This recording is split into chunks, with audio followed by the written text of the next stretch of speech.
மான் வந்து தாகத்துக்காக தண்ணீர் கதறுகிறது போல நம்ம கதறோம் அப்படின்னு தாவீது சொல்றாரு. அவர் அந்த மாதிரி கதறேன் அப்படின்னு சொல்றாரு, தண்ணீருக்கு கதறது போல. புதிய ஏற்பாடுல ஒரு இடத்துல வந்து சமாரிய ஸ்திரீகிட்ட வந்து கர்த்தர் சொல்லுவாரு, நான் கொடுக்கிற தண்ணீரை குடிக்கும் போது உனக்கு தாகமே எடுக்காது, லைஃப் கிவிங் வாட்டர் கொடுக்குறேன் அப்படின்னு சொல்லுவாரு. அப்ப மானு கதறது போல அப்ப எந்த தாகத்துக்காக தாவீது கதறினாரு? பரலோக ராஜ்யம் உங்களுக்குள்ளே வைக்கப்பட்டிருக்கிறது அப்படின்னு ஒரு வசனம் இருக்குது. ஸோ ஆண்டவர் கொடுக்கிற தண்ணீர் வந்து எட்டர்னிட்டி உரியது. நமக்குள்ள வந்து அந்த ஒரு தாகத்தை கிரியேட் பண்ணதான் ஆண்டவர் வந்து பூமியில வந்தாரு. அந்த தாகம் இருக்கும்போது உலகத்துக்குரிய தாகமே நம்மளுக்கு எடுக்காது. முதலாவது தேவனுடைய ராஜ்யத்தின் நீதியின் தேடுங்கள், பிறகு எல்லாம் கூட்டி கொடுக்கப்படும். கூட்டி கொடுக்கறது மேல தாகமா இருந்தா அவர் மேல தாகம் வராது. அவர் மேல தாகம் இருந்தா இந்த மற்ற மெட்டீரியல் திங்ஸ் மேல தாகமே வராது. இது இலவசமா, ஃப்ரீ கிஃப்ட். எப்படி ஒரு சேலரி இருந்தா போனஸ் இலவசமோ, அதை விட்டு போனஸ் கொடுப்பாங்கன்னு ஸ்ட்ரைக் பண்ணி சேலரி இல்லாம வேலையை விட்டு டெர்மினேட் பண்ற மாதிரி. ஸோ அது போல தேவன் வந்து அந்த தாகத்தை தான் தேவன் வந்து இங்க இன்சிஸ்ட் பண்ற. இந்த ஃபர்ஸ்ட் வசனத்துல, என் ஆத்துமாவே எனக்குள் ஏன் கலங்குகிறாய். தாவீத பார்க்கும்போது பார்த்தா தாவீது வந்து 2 சாமுவேல்ல நம்ம நிறைய இடத்துல வாசிக்கிறோம். பெலிஸ்தியர்கிட்ட போய் சண்டை போடும் போதும் சரி, அவர் எந்த எதிரி கிட்ட போய் சண்டை போடணும்னு ஆண்டவர் கிட்ட தான் அவர் கேட்கிறாரு, நான் போகலாமா, என் கையில ஒப்பு கொடுப்பீங்களான்னு. அவருக்கு ஒரு பிரச்சனை வந்தாலும் அவரே தான் அவர் வந்து கர்த்தருக்குள்ள அவர் எங்கேயும் ஓடி போகாது. சவுல பாக்குறோம், சாமுவேலோட மரித்து போன சாமுவேலை எழுப்பி குறி கேட்கிறாரு, எனக்கு என்னன்னு சொல்லுங்கன்னு. ஆனா தாவீது கிட்ட பெஸ்ட் ஆண்டவருக்கு இருதயத்துக்கு ஏற்றவரா இருந்தவர். எப்படின்னா அவர் வந்து எல்லாத்துக்கும் இயேசுகிட்ட தான் போறாரு. பாவம் செய்தாலும் நல்லா இருந்தாலும் அவருக்கு தெரிஞ்சதெல்லாம் ஒரே ஒருத்தர் தான், இயேசு கிறிஸ்து தான். அவர் என் ஆத்துமாவே ஏன் கலங்குற, காத்திரு. அவர் நிச்சயமா அவர் பல விதமான பாவங்களை செய்தார். அந்த செய்த ஒரே அந்த பாவத்தினால அவருக்கு தெரியுது. ஆனாலும் அவர்கிட்ட மன்றாடும் போது, காத்திருக்கும் போது தேவன் விடுதலை செய்வார் நம்புறாரு. அதனால அவருடைய ஆத்துமா அவரையே சார்ந்திருக்கு. அவரை தன்னைத்தானே என்கரேஜ் பண்றவரா இருந்தார். அவர் ஒரு நல்ல சீசரா, நல்ல விசுவாசியா இருந்தாரு. இன்னைக்கு நம்ம கிறிஸ்தவங்களா இருக்கிறவங்க மற்ற மனுஷர்களை போல சின்ன கஷ்டம் வந்தோடனே போன் பண்றது, புலம்புறது. அவங்க ஒன்று சொன்னா நம்ம 10 சொல்லி புலம்புனோம்னா நம்மகிட்ட மற்றவங்க பிரச்சனையில கொண்டு வரவே மாட்டாங்க. அப்ப நம்ம கிட்ட ப்ரேயர் ரெக்வஸ்ட் வரவே மாட்டாங்க. இவங்களே 5008 பிரச்சனை எப்ப பார்த்தாலும் புலம்பி தீர்ப்பாங்க அப்படி இருக்கும். அப்போ எட்டர்னிட்டிக்குரிய தாகம் இருக்கிறவங்க உலகப்புறமான நம்ம என்ன பிரச்சனைக்காக நம்ம புலம்புவோம், ஐயோ எனக்கு சேலரி இன்கிரிமெண்ட் வரல அப்படி யார்ட்டையாவது அன்பிலீவர்கிட்ட புலம்புவோம். அப்போ வந்து இந்த தாகத்தை கர்த்தர் வெறுக்கிறார். கடைசியா கர்த்தர் மரிக்கும் போது கூட இட் இஸ் பினிஷ்ட்னு சொல்லிட்டு ஐ எம் thirsty அப்படி சொல்றாரு. அப்ப அவர் எல்லாமே நான் செஞ்சு முடிச்சுட்டேன், ஆனா ஒரே ஒரு thirstோட தான் நான் மரிக்கிறேன். என்ன thirstனா, நான் எதுக்கு வந்தேன் அப்படின்னு அந்த thirst உங்களுக்குள்ள எதிர்பார்க்கிறேன். அவர் இவர்கிட்ட சொல்லும் போது கூட, பேதுருட்ட சொல்லும் போது கூட அவர் சொல்றாரு வந்து, நீ என்னை நேசிக்கிறாயா ஆண்டவர் உங்களுக்கே தெரியும், நேசிக்கிறாயா உங்களுக்கே தெரியும். அப்ப அவருக்கு வந்து ஆண்டவருக்கு தெரியும் நான் thirsty-ஆ இருக்கேன், எந்த தாகத்துக்காக இருக்கிறேன்னு தெரியும்.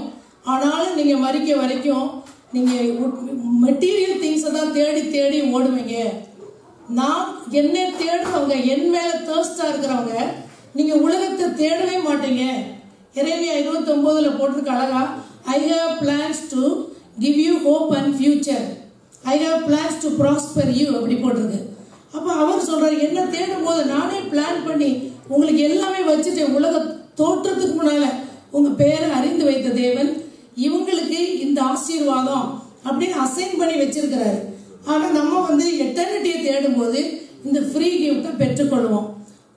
சொல்ல போனா இதுல ஆண்டவர் திருப்பி நம்மளை இன்சிஸ்ட் பண்றது மத்தேயு 5:6. மத்தேயு 5:6 வாசிக்கலாம்.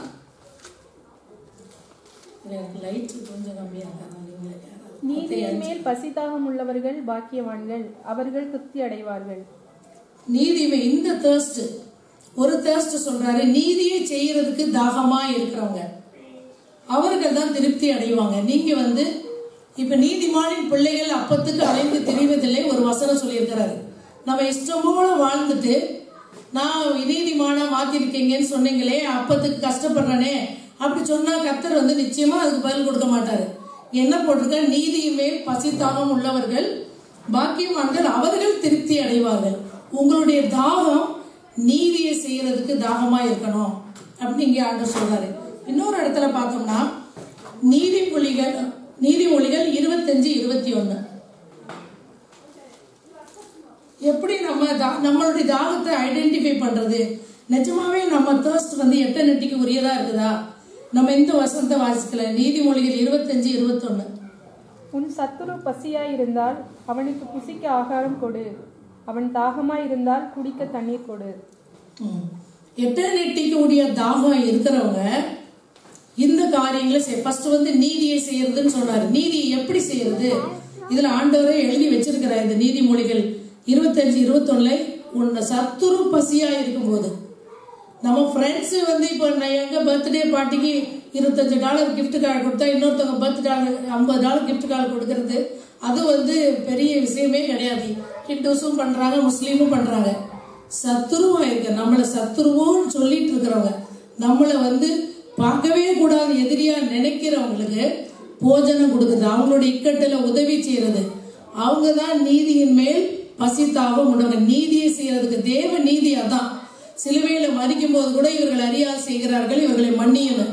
அவங்களுக்கு விரோதமா வாயை திறக்காதவங்க, கர்த்தர் அவங்களுக்கு விரோதமா ஒரு வார்த்தை பேசவே இல்லை. அவர் சொன்னா let there be lightனா லைட் வந்துடும். இவங்க நம்மளை குறிச்சு அந்த சிலுவையில அடைஞ்சவங்களை குறித்து ஒரு வார்த்தை வாயை திறந்தா அது நடந்துரும், அவங்க வாழ்க்கை வீணா போயிடும். கர்த்தர் அதனால வாயே திறக்கல, அறியாது செய்கிறார்கள் அப்படின்னு சொல்றாரு. அப்ப நீதியின் மேல் பசித்தாகம் உள்ளவர்கள், நிஜமாக எட்டநெட்டிக்குரிய தாகம் நமக்குள்ள இருந்ததுன்னா நம்ம வந்து சிநேகிதர்களை மட்டும் இல்ல பகைவர்களையும் ஃபீட் பண்ணுவோம். ஃபீட் பண்றோம்னா சோறு மட்டும் கிடையாது. ஃபீட் பண்றோம்னா அவங்க ஆத்மா எம்டியா இருக்குது. அவங்க ஆத்மா வந்து எதையோ தேடி அலையுது. சமாரிய ஸ்திரீக்கு கர்த்தர் வந்து கொடுத்தது ஏன் அந்த அம்மாவுக்கு சொன்னாங்கன்னா, ஒரு கணவன் மேரி பண்ணாங்க, மறிச்ச பிறகு இன்னொரு கணவன் மேரி பண்ணலான்னு வேதம் சொல்லுது. அந்த அம்மா வந்து இந்த கணவர் சரியில்லை, சரி விடுங்க, இன்னொரு கணவன் கல்யாணம் பண்ணி பார்ப்பாரு, அவராவது எனக்கு உட்காந்து வச்சு ஒரு போடுறாரா பார்க்கலாம்னு நினைச்சிருக்கலாம். சரி இன்னொருத்தர கல்யாணம் பண்ணுவோம், சரி அவராவது என்கிட்ட அன்பா இருக்கிறாரா பார்க்கலாம், அடிக்காம இருக்கிறாரா பார்க்கலாம். அப்படியே அந்த அம்மா அன்புக்காக தேடி இருக்கிறாங்க. அப்ப ஆண்டவர் சொல்றாரு, நான் தான் உண்மையா அன்பா இருக்கேன். இதுல உனக்கு தர்ஸ்ட் போயிட்டு இருந்தானே, இது நெவர் எண்டிங். அது போலதான் உலகத்து மனுஷனோட அன்புக்காக நம்ம தர்ஸ்டா இருந்தோம்னா, உலகத்து படத்துக்காக தேர்ஸ்டா இருந்தோம்னா, உலகத்துல கர்த்தர் கிரியேட் பண்ண எது மேல தேர்ஸ்ட் இருந்தாலும் நம்ம இழந்து போயிடுவோம். அதான் அவர் சொல்றாரு, நான் கொடுக்கிற தண்ணீர் எட்டர்னிட்டிக்குரியது, அதை தேடும் போது இதெல்லாம் இலவசமா கிடைக்கும் தேவன் சொல்றாரு. இன்னொரு வசனம் யோவான் 6:35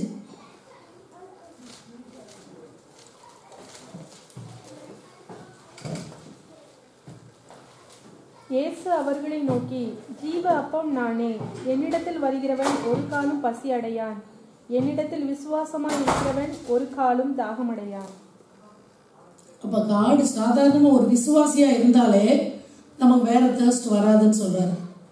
ஆனா அதுக்காக இவைகள் எல்லாம் உங்களுக்கு தேவை என்று பரமபிதா அறிந்திருக்கிறாருன்னு ஒரு வசனம் இருக்குது. நம்ம பெட்டிஷன்ஸ் எல்லாம் பிரேயரோட அவர்கிட்ட கொடுக்க சொல்றாரு. ஆனா நம்ம அதுக்கு பிளான் பண்ணக்கூடாதுன்னு தான் சொல்றாரு. பிளான் பண்ணி வாழ்நாள் எல்லாம் வேஸ்ட் பண்றோம் அப்படிதான் ஆண்டவர் சொல்றாரு.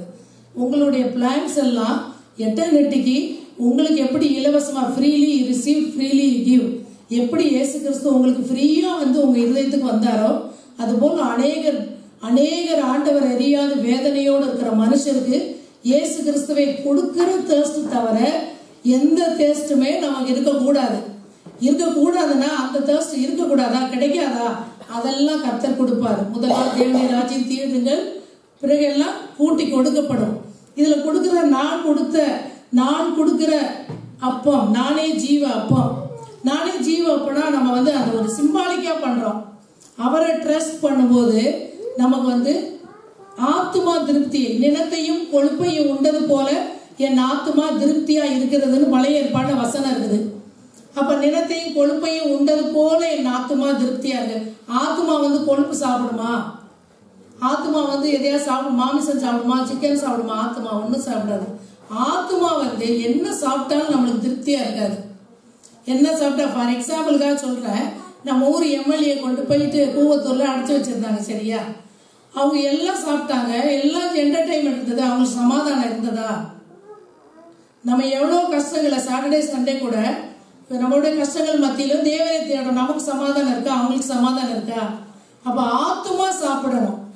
நம்ம ஆத்மாவுக்கு தேவையான வார்த்தைகளை சாப்பிடும் போது நிலத்தையும் கொழுப்பையும் உண்டது போல என் ஆத்மா திருப்தியா இருக்கு. கர்த்தர் ஆத்மாவை கொழுத்து போக பண்ணுங்க. ஆத்மாவை நம்ம நிறைய நேரங்களில் சரீரத்தை கொழுத்து போக பண்றோம், அது கர்த்தரே கொடுக்கிறார். கர்த்தரே கொடுக்கிறார், அவரை தேடுற பிள்ளைகளுக்கு இலவசமா கொடுக்கிறார். ஆனா ஆத்மா எம்டியா இருக்கக்கூடாது. அந்த தேர்ஸ்ட் தான் தேவன் இதுல மென்ஷன் பண்றார்.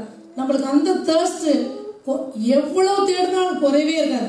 கணுக்கால் அளவில்ல, முழங்கால் அளவில்ல, நீந்தி நீந்தி மகிழனுமே அப்படி பாட்டு பாடுறோம். ஸோ அந்த தேர்ஸ்ட் எடுக்கவே பட முடியாது. ஒன்ஸ் அதை டேஸ்ட் பண்ணி உள்ள போயிட்டுன்னா வெளியே வரவே முடியாது. அது ஒரு வலிமையான ஆயுதம் போல தேவனுக்குள்ள ஒரு புவியீர்ப்பு சக்தி ஒரு இதை பிடிச்சு இழுக்குதுன்னு நம்ம படிக்கிறோம் சயின்ஸ்ல. சயின்ஸ் அவ்வளவு நல்லா தெரியாது, புவியீர்ப்பு சக்தியை பத்தி தெரியும். அது போல காந்தம் போல தேவனை தேடுகிற ஒரு நாளைக்கு எந்திரிச்சு அதிகாலையில அவர் சமூகத்துல மனுஷனோட பேசுறது போல பேசி துதிக்கும் போது அந்த வந்து நெவர் எண்டிங், அதுல இருக்க சந்தோஷம் எதுலையுமே இல்லை. அதை டேஸ்ட் பண்ணுங்க, தேர்ஸ்டா அந்த தேர்ஸ்டுக்கு வாங்க அப்படி சொல்றாரு. அது ஒரு மெட்டீரியல புக்கு படிக்கிறது போல பைபிளை படிச்சுட்டோம், இதை வாழ்க்கையில பயன்படுத்தாம இருந்தோம்னா நம்மளுடைய ஆத்மா சோர்ந்து போகும், ஆத்மா டிப்ரெஷனுக்குள்ள போகும். தாவீது எவ்வளவு வேதனை அனுபவிச்சார். பிள்ளைகள்னால பிரச்சனை, சவுல்னால பிரச்சனை, ஆனாலும் அவர் சோர்ந்து போகாதபடி திருப்பி திருப்பி தேவ சமூகத்தில் நிக்க கொடுத்தது காரணம் அவருக்கும் தேவன் மேல உள்ள தேர்ஸ்ட் தான். மானை போல நான் தேடினேன்னு சொல்ற, மானானது நீர் ஊற்றை வாஞ்சி நம்ம பாடுறோம். ஆனா நம்மளுக்கு அந்த அளவுக்கு தேர்ஸ்ட் இருக்கா? ஒரு நாள் அவர் எனக்கு இயேசு கூட பேச முடியாது, இருக்கவே முடியாது, எனக்கு எப்ப டைம் கிடைக்கும் ஃப்ரீயா நான் ஆண்டவரோட பேசுவோம், அப்படி ஒரு தேர்ஸ்ட் இருக்கா? நம்மளுடைய டைம் ஃப்ரீயா இருக்கும் போது யாரும் தேடி அந்த ஃப்ரெண்டு தேடி போய் உட்காந்து பேசினா நல்லா பொழுது போகும் அப்படின்னு நினைக்கிறோமா? யூடியூப்ல இதை போட்டா நல்லா என்டர்டைன்மெண்ட் இருக்குன்னு நினைக்கிறோமா? எது நம்மளுடைய எனக்கு எப்ப டைம் ஃப்ரீயா இருக்கும் அப்ப என்ன கொடுக்குறோம் நம்மளே நம்ம அனலைஸ் பண்ணி பார்த்தா நம்ம இந்த பாட்டுக்கு உரிய தேர்ஸ்ட் எந்த தேர்ஸ்ட் நம்மளுக்கு தெரிஞ்சிடும். அப்ப இயேசு கிறிஸ்துவை அறிகிற அறிவு, இயேசு கிறிஸ்து என்ன, it is finish but I am still thirsty அப்படி சொல்றாரு.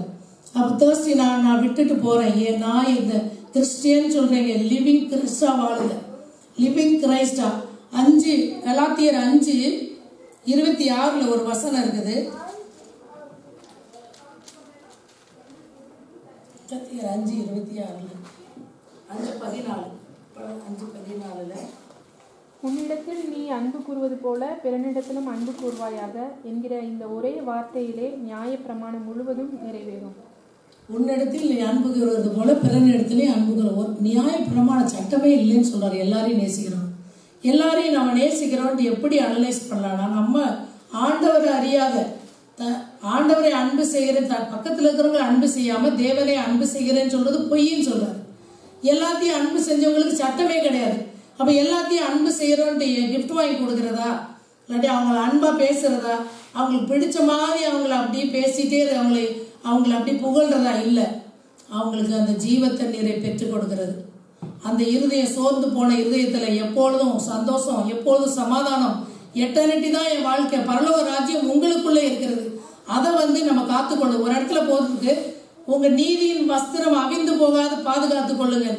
நீதி வஸ்திரத்தை உறுத்திட்டாரு, ஆனா சாக வரைக்கும் அந்த வஸ்திரத்தை பாதுகாத்துக் கொள்றதுக்கு ஒரே ஒரு வழி, அந்த ஜீவ தண்ணீரை பகிர்ந்து கொடுக்கிறது.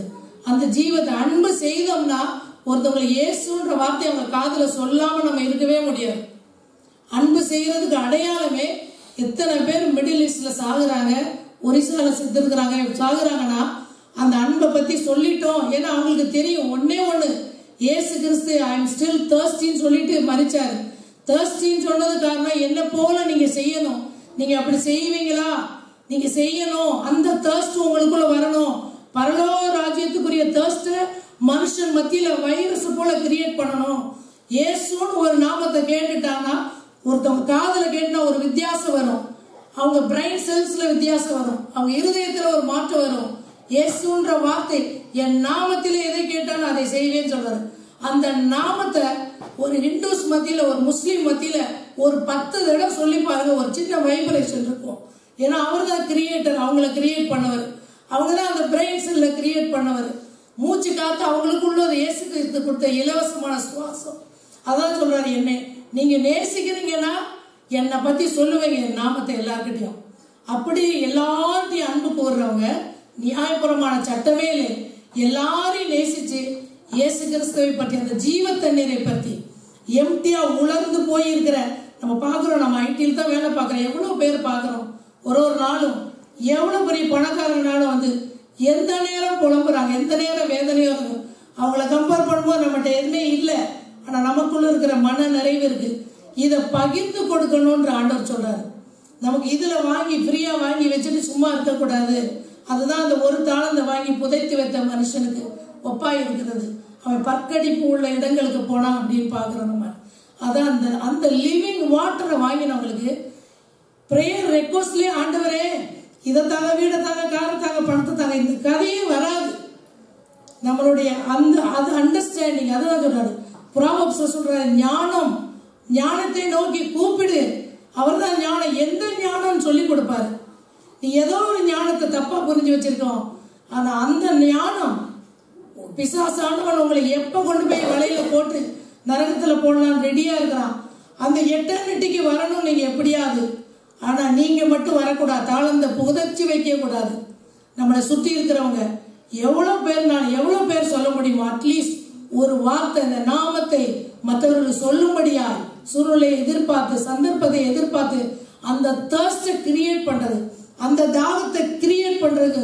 தீவிரவாதிகளை போல ஒரு ISIS மார்க்க தாருங்க, ஒரு சின்ன கூட்டம் உலகத்துல எவ்வளவு பேர் நடுக்கிறோம், உலகமே நடுக்கிறோம்.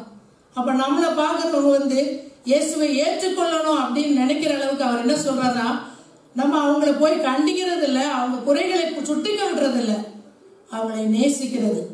கலாத்தியர் 5:14 நேசிக்கிறது, என்ன செஞ்சாலும் நேசிக்கிறது. நேசிக்கும் போது நீங்க என் பிரமாணத்தை கடைபிடிக்கிறீங்க. இப்படிப்பட்ட அன்பா, அப்ப அந்த இயேசுவை நானும் வேணும், எனக்கு வேணும் அப்படின்னு வருவாங்க. அதான் தேவன் அந்த தேர்ஸ்டை கிரியேட் பண்றதுக்கு.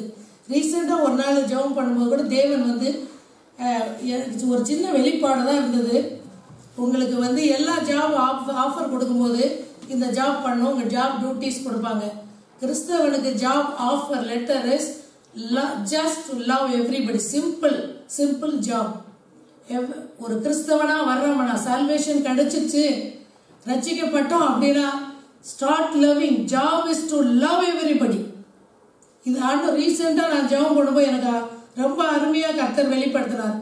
எல்லாரையும் நேசி, டிஃபால்ட் இல்லாம அன்பு கூறுறது அவங்களோட ஜாபே. வந்து மதர் தெரசா ஒருத்தவங்க ஒரு மூலையில இருந்து அன்பா வாழ்ந்தாங்க. அவங்க இங்க இருந்து பிரிட்டிஷ் இளவரசி போறாங்க அவங்கள தேடிட்டு.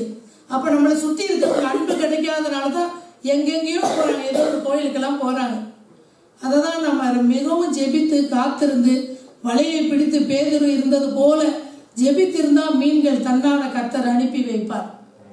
தேவன் நம்மளை எதை இழந்தாலும், ஒரு நிலத்தை வந்து ஒரு எல்லாத்தையும் விட்டு முத்துக்களை போல, முத்துக்களை கம்பேர் பண்ற ஆண்டவர். அந்த நிலத்துக்குள்ள இருக்கிற அந்த முத்து உள்ள அந்த நிலத்தை ஒருத்தன் என்ன பண்ணுவான், எல்லாத்தையும் வித்து அதை வாங்குவான்னு. அது போல நம்மளுடைய எதை இழந்தாவது பரலோக ராஜ்யத்துக்கு மற்றவங்களை கூட்டிட்டு போறதும் நம்மளும் கவனமாய் நடக்கிறது. சாட்சியான வாழ்க்கை மூலமா மட்டும்தான், அன்பு செய்யறது மூலமா மட்டும்தான் தேவன் நாமம் மகிமைப்பட முடியும். அந்த தேர்ஸ்டை கிரியேட் பண்றதுக்கு ஒரு நாள் பார்த்தாலும் வரணும், ட்ராக்ஸ் கொடுத்து வரணும்.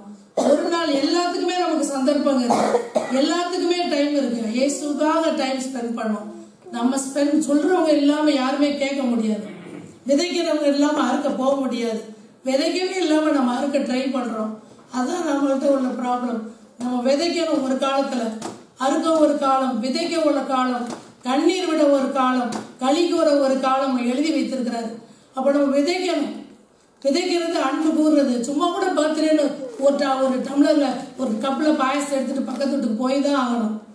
எங்களுக்கு அப்படிதான் பாஸ்டர் மோகன் சொல்லி கொடுப்பாரு. பக்கத்து வீட்டுக்காரங்களுக்கு போன பிறந்த நாள் சும்மா அதுக்கு போய் சொல்ல, எத்தனையோ போய் சொல்ற, போய் பிறந்த நாள்னு சொல்லி பாயசம் கொடு அப்படின்னு சொல்லுவாரு. ஸோ அது போல வந்து நம்ம இஃப் யூ ஆர் வில்லிங், இங்கே வர்றதுக்கு எத்தனை டாக்குமெண்டேஷன், எத்தனை ரெஸ்யூமே, எத்தனை சேஞ்சஸ் பண்ணுறோம். ஸோ இப்போ நமக்கு ஒருத்தவங்களை கேட்ச் பண்ணணும்னா நமக்கு நிச்சயமா தெரியும் யார் நமக்கு அறிவை கொடுத்துக்க. நம்ம கொஞ்சம் பொறுமையாகவும் தேர்ஸ்டோடையும் அந்த தேர்ஸ்டோட கர்த்தர் நடக்க நமக்கு எல்லாம் கிருபை செய்வாராக. ஆமென்.